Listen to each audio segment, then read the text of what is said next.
Our local university, WKU, had a transition of administration a few years ago, from Dr. Ransdell to Dr. Timothy Caboni as university president. After Dr. Caboni began his tenure, he did as any administrator would. He set out long term plans for the university that were drastically different from Dr. Ransdell's. He began building projects, and he changed lower level administrators. Now that's where the problem began.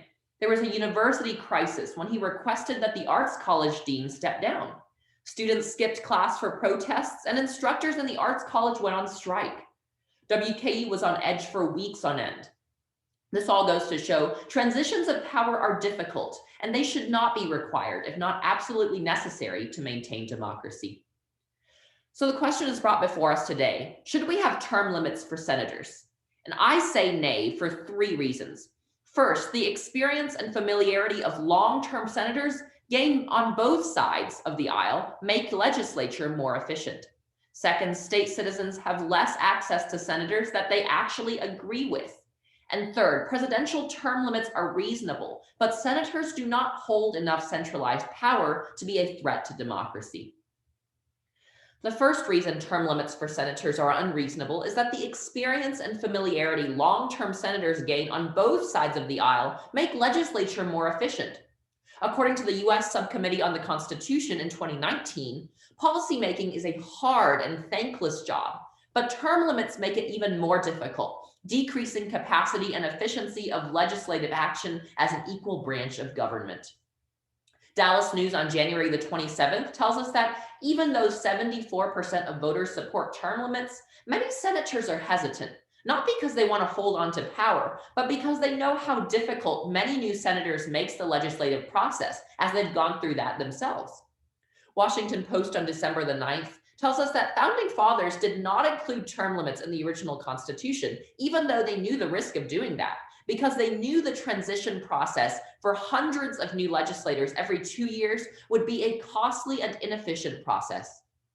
West Hartford on January the 8th tells us that new senators usually take 2 to 3 years to get the lay of the land. So a 10 to 12-year limit would only be 3/4 of productive time, wasting a whole fourth of all legislative time in office. Now, the second reason term limits for senators are unreasonable is that state citizens have less access to senators that they actually agree with. West Hartford on January the 8th tells us that term limits actually reduce voters' access to government by limiting their choices at the polls to only new candidates that they may not know or agree with. In addition, voters are not stuck with old senators at all. If they're not doing their job, they will simply be voted out at the next election. MLive on January the 26th tells us that many retired politicians become lobbyists, exerting just as much influence on government as they once did after their term limit expires. This does not benefit voters, as newly elected officials don't know how to navigate the bureaucracy. According to that same article, in Michigan, when term limits were imposed, 41% of citizens disagreed, saying that they lost access to experienced candidates that they trusted to run their government effectively. Now, the third reason term limits for senators are unreasonable is that even though presidential term limits are reasonable, senators don't hold enough centralized power to be a threat to democracy. Term limits are imposed on the presidency to ensure that democracy continues in the United States.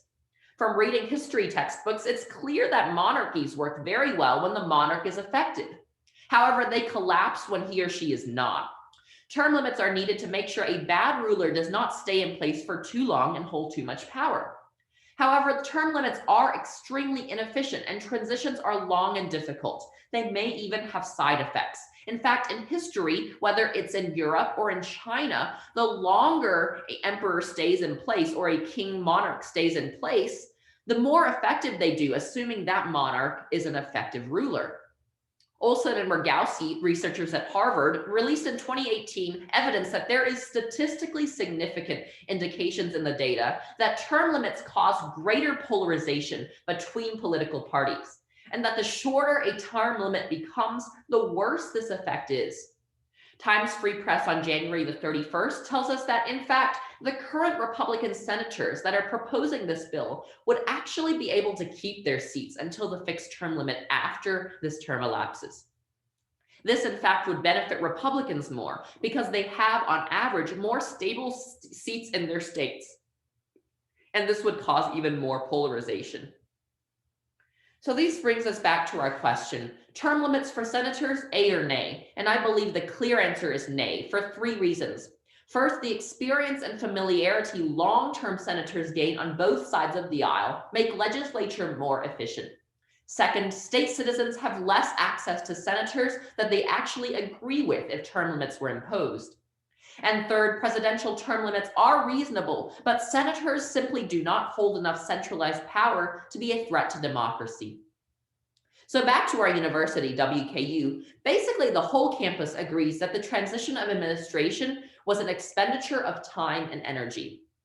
Through two resigned provosts, a campus protest, and now a discouraged and inactive president, we've now realized that without necessity, changing administration and policy is an extremely difficult and unproductive matter. Obviously, we put the university's future above this inconvenience, but enacting a term limit of, say, 5 years on a university president would limit our university's administrative productivity to approximately only 2 out of those 5 years. Frequent changes are extremely unfavorable to the university as a whole. Finally, it's a slow and unproductive government what we want? If not, keep term limits away from our hardworking and devoted long-term senators. Thank you.